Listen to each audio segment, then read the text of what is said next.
এখন তো রমজান শেষ হয়ে যাচ্ছে, তো ছোট ভাইয়ের তো শপিং করে দিতে হবে, আমরা করি কিংবা নাই করি। সে যেহেতু ছোট মানুষ তাই তার জন্য আজকে গেছিলাম সান্তাহারে কিছু কেনাকাটা করার জন্য। তো ফার্স্টেই তার জন্য প্যান্ট নিবে সে, এই কারণে এখানে একটা দোকানে আসছিলাম। সো এই দোকানে দেখা যাক কেমন কি পাওয়া যায়। এত পরিমাণ কোয়ালিটি সম্পন্ন প্যান্ট দেখাচ্ছে, তারপরে আমার ছোট ভাইয়ের পছন্দ হচ্ছে না, সে এরকম নিবে না, আর একটু সুন্দর কিংবা অন্যরকম কালার নিবে। আমার ছোট ভাই আবার কি করতেছে জানেন, আমার ছোট ভাই যেগুলো বন্ধুরা আছে তারা যেরকম প্যান্ট আর পাঞ্জাবি নিচ্ছে, সো সেরকমই ম্যাচিং করার জন্য চেষ্টা করতেছে। থাক, সে যেহেতু ছোট মানুষ তার শপিং করে দিব, এটাই সব থেকে বড় কথা। সে এখন যেমন নিবে, যেমন পরলে কিংবা যেমন করলে তার খুশি লাগবে, ভালো লাগবে, তেমনই করুক, সমস্যা নাই কোনো। আর আপনাদের কার কার শপিং করা হইলো ঈদের, অবশ্যই আমাকে কমেন্ট জানাবেন। আমার তো এখন পর্যন্ত ঈদের শপিং তেমন একটা করিনি বললে ভুল, আমিও করেছি, কিন্তু সেটা দেখাবো না, সেটা হচ্ছে সিক্রেট থাক, পরে দেখাবো নেক্সট কোন একটা ব্লগে। দেন তারপর এখানে আমার ছোট ভাই কি জানি বকবক করতেছিল, সে এরকম প্যান্ট নিবে না, অন্যরকম কালার নিবে, অন্যরকম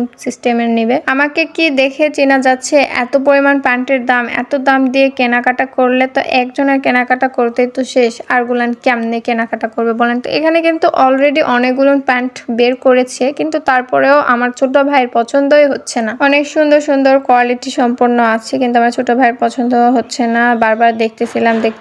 আর বিশেষ করে আমি শপিং করি কিংবা নাই করি, আমার কিন্তু ঘুরতে খুবই ভালো লাগে, আর শপিং এর জিনিসগুলো দেখতে আরো বেশি মজার লাগে। আর রাতের বেলা গেছিলাম, এই কারণে ভিডিওগুলো একটু, অবশ্যই নেক্সট ভিডিওতে ভালো ভিডিও দেখতে পাবেন। আর এখনো তো আমার বাসার ফ্যামিলির সবার মার্কেট হয়নি, তো তাদের মার্কেটটা তো করতে হবে তাই না। যেটাই হোক, যাই হয়ে যাক না কেন, ঈদের সময় শপিং করতে হবে, এটাই হচ্ছে মেয়ে মানুষের কথা, আসলে সবারই কথা। সবাই এই সময় দেখতে পাচ্ছেন রাতের বেলা সান্তাহার এত পরিমাণের জ্যাম। এখন তাও একটু জ্যাম কমে গেছে, কারণ কি জানেন, মানে রমজানের প্রথম দিকেই সবাই শপিং করে টোরে একদম শেষ করে ফেলেছে। এই কারণে যত দেরি করে যাবেন শপিং মানে তত খারাপ হবে, কারণ সব নতুন জামা কাপড় সবাই নিয়ে চলে যাবে। দেন তারপর এইদিকে এসেছিলাম, আমার ছোট ভাই বোনের আবার আবদার, সে নিবে জুতা, তো এদিকে জুতা আমরা দেখতেছিলাম, বাঁচতেছিলাম, বাট সেটা তো হইলো না। তারপর আমার ওষুধ কেনা লাগতো, এই কারণে সিএনজি স্ট্যান্ডের এই পাশে দাঁড়িয়ে এখানে ওষুধ কিনবো। আর এদিকে আমার ছোট ভাই কি জানি বকবক করতেছিল, তার কথা শুনতেছিলাম। হঠাৎ দেখতে পাই রাস্তার ওই পাশে খুবই গন্ডগোল আর মারামারি লাগছিল। আমি তো পুরোই অবাক, মানে এই সময় আবার রাতের বেলা গন্ডগোল লাগে, ওই যে কত লোকজন দেখতে পাচ্ছেন।